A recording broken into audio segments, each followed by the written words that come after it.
Danas ćemo proći jedan od načina kako da sprečite napad plamenjače sa tla i kako da suzbijete širenje gljivica u tlu u neposrednoj blizini pre svega paradajza koji je najviše pogođen ovom bolešću koja ga bukvalno uništi za par dana.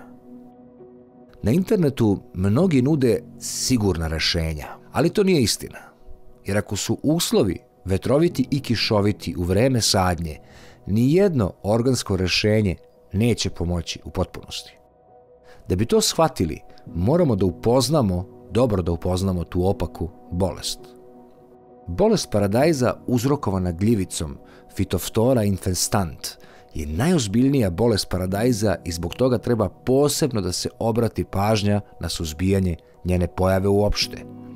Pošto u svetu postoji tendencija da se izbegavaju sintetička sredstva, odbrana od ove bolesti postaje još dodatno složenija.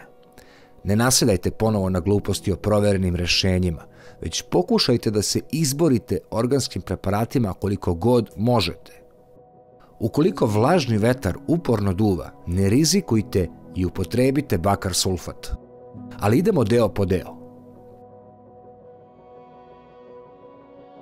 Ono što možete koristiti za suzbijanje Phytophthora infestant isključivo sa tla je sljedeće.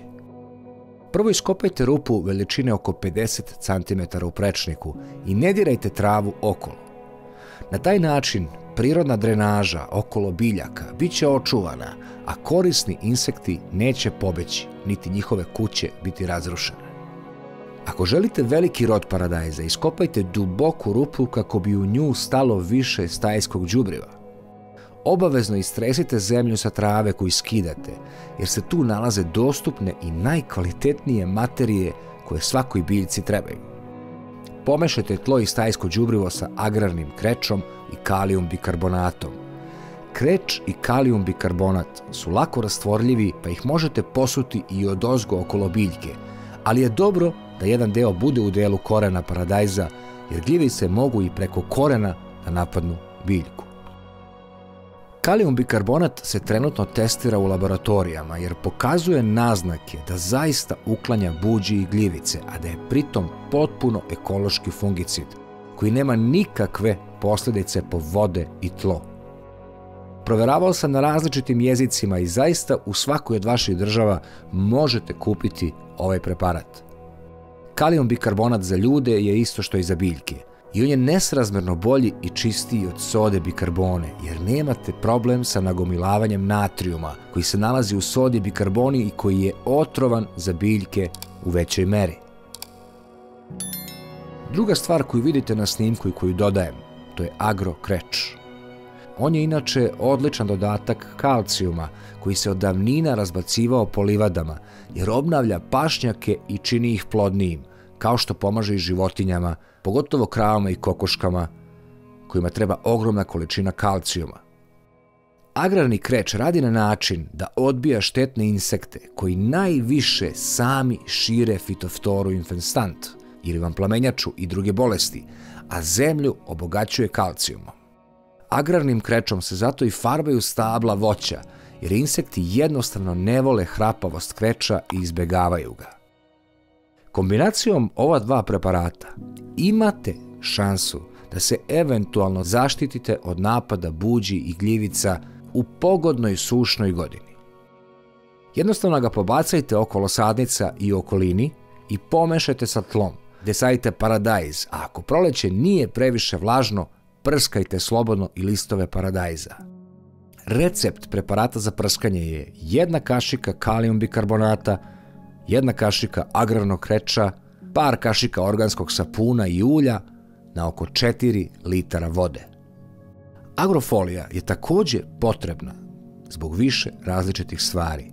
Prva je jer štiti kapaljke creva za zalivanje da ne bi ulazile prljavštine u rupice, a druga je što gljivice koje eventualno dođu sa insektima u blizinu stabla jednostavno ne mogu preći agrofoliju tako lako.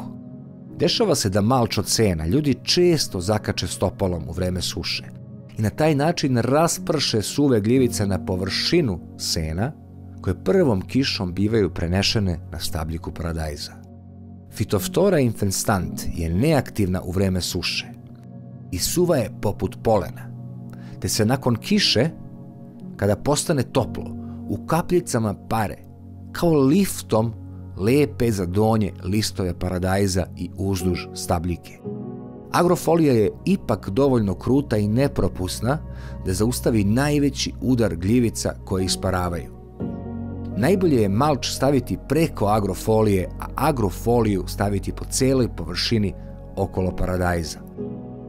Još jedna velika prednost agrofolije je u tome što mogu padati ogromne kiše, agrofolija propušta kap po kap i nikada tlo ispod paradajza neće biti previše vlažno.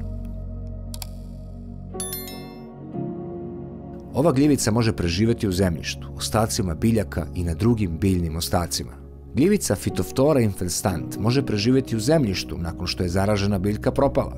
Ako se sadnice paradajza presađuju u to kontaminirano zemljište, gljivica može zaraziti korenov sistem novih sadnica. S tim u vezi, ako ste prošle sezone preživjeli napad plamenjače, ni slučajno ne sadite na istom mestu. Ako baš morate, uzmite bakar sulfat nakon sezone i dobro naprskajte tlo, prevrćući zemlju i prskajući više puta kako bi neutralisali najveći deo spora gljivice. Kontaminirani alati i oprema su također veliki prenosnici, ali u manjoj meri. Svi mi često koristimo alate poput lopata, grabulja i posuda koje mogu biti kontaminirane sporama gljivice Phytophthora infestant. Korišćenje ovih alata na zaraženim biljkama može preneti gljivicu na zdrave sadnice. Voda ili vlaga je suština, ta koja budi gljivice i čim dođe u kontakt sa njom, one se množe, a toplota sunca ih podiže u visine. Ako je zemljište zaraženo i dođe u kontakt sa vodom, spore gljivice mogu uništiti vaš paradajz. Vetar je jedina stvar protiv koga ne postoji organski preparat koji će zaista štititi vaše biljke paradajza, jer sapun koji se dodaje organskim preparatima kako bi se zalepili za list nisu toliko lepljivi kao hemijski. Na taj način budu brzo oprani sa biljke. Vetar može prenositi spore gljivice sa jedne biljke na drugu, uključujući na sadnice paradajza, i to kilometrima daleko. Ovo je češće u područjima gdje je prisutna velika infekcija Phytophthora infestant. Ako nemate sreće i proleće je kišno i vetrovito, najbolje je da ne rizikujete i isprskate sadnice bakarnim sulfatom, koji je najpoznatiji u svijetu, koristi se od davnina. Bakarov sulfat je efikasan fungicid koji djeluje uništavajući gljivične organizme zasigurno, ali se mora primeniti na vreme, kada su biljke jako male. Ako nikako ne želite hemiju, onda postavite platno u pravcu vetra ili prepreku između biljaka i vetra, ili podignite staklenik. Higijena alata je jako važna. Redovno čistite i dezinfikujete makaze kojim obrađujete paradajz i ostale biljke.